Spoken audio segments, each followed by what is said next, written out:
Smešten istočno od kalifornijskog planinskog masiva Sierra Nevade leži grad duhova Bodhi. Područje je bilo netaknuto dok nisu došli kopači zlata 1870. godine. U jednom periodu postojalo je čak 30 rudnika na tom području, međutim do kasnih 1940-ih zalihe plemenitog metala su bile potrošene. Za čas ljudi su počeli da napuštaju područje i grad je ostao potpuno zanemaren. Početkom 20. veka na jugu Nambijske pustinje pronađeni su dijamanti. Ljudi iz čitavog svijeta požurili su među peščane dine ne bili pronašli svoju sreću.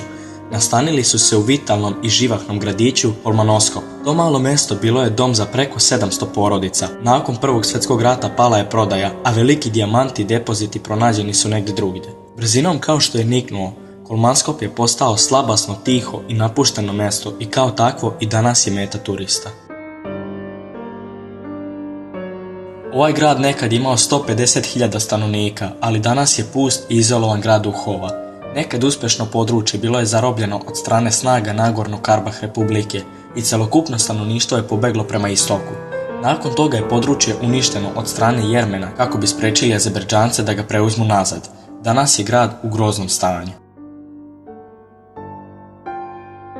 Ovo naselje nalazi se u blizini Tajpeja na severu Tajvana. Kompleksi futurističkog izgleda izgrađeni su za potrebe turističkog odredišta za bogate.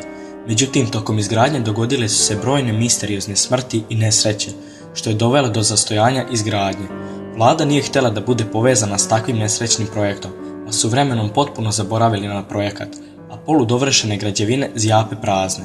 Mnogi ljudi vjeruju da je čitavo područje puno duhova građevinaca koji su tamo izgubili svoje živote. Sanji Pod postao je grad duhova obavijen misterijom. Ovo je najpoznatiji grad duhova na svijetu. Pripjat se nalazi u severnoj Ukrajini i nekada je bio dom radnicima koji su radili u nuklearnoj elektrani Černobil.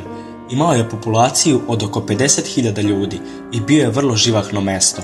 Međutim, nakon Černobilske katastrofe 1986. godine, Pripjat je razumljivo brzo postao napušten. Danas mnogi su stanovi opljačkani, drveće raste kroz grade, Pripjat i njegova okolina neće biti još nekoliko vekova sigurni za ljude.